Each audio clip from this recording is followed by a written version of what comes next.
भारतीय स्कूलों में हमारे बच्चों को साइन थीटा कोस थीटा रटाते रहते हैं। इसका कोई आम जिंदगी में उपयोग भी है? अगर आप भी ये सोचते हैं तो सुनिए। सबसे पहले तो जीपीएस सिस्टम, जिससे हम लोकेशन ढूंढते हैं, उसका सैटेलाइट आपकी लोकेशन को ट्रिग्नोमेट्री के जरिए ही खोजता है। सैटेलाइट साइन थीटा और कोस थीटा का उपयोग करके पृथ्वी की सतह पर आपकी स्थिति की गणना करता है। दूसरा, जब टावर रेडियो वेव्स भेजते हैं तो वो विभिन्न दिशाओं में साइन थीटा और कोस थीटा के आधार पर ही ट्रांसमिट होते हैं। इसका उपयोग एंटीना की दिशा सेट करने और बेहतर सिग्नल स्ट्रेंथ पाने के लिए किया जाता है। तीसरा, जब आप कोई म्यूजिक सुनते हैं तो ध्वनि तरंगे यानी कि साउंड वेव्स साइन थीटा और कोस थीटा के आधार पर बनी होती हैं। साउंड वेव्स को डिजिटल रूप में स्टोर और प्रोसेस करने के लिए ट्रिग्नोमेट्रिक फंक्शंस का इस्तेमाल किया जाता है। कार और बाइक्स के सस्पेंशन सिस्टम के डिजाइन को करने के लिए भी साइन थीटा और कोस थीटा का उपयोग किया जाता है, जिससे झटकों को कम किया जा सके। ये सुनिश्चित किया जाता है कि जब गाड़ी उबड़ खाबड़ रास्ते से गुजरेगी तो ज्यादा झटके ना लगे, उसमें भी इसका उपयोग होता है। और तो और,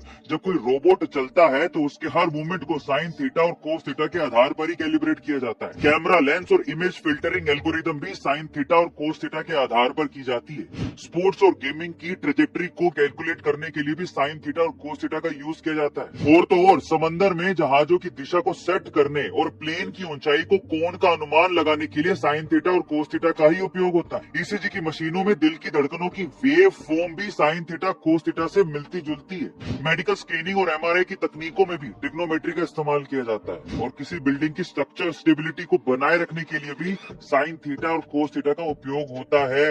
ये ब्रिज, ये स्काई स्क्रैपर्स और एंगल वाले स्ट्रक्चर्स को डिजाइन करने में भी साइन थीटा और कोस थीटा ही काम आता है। तो अगली बार ये मत कहना कि किधर काम आता है। समझ में आ गया?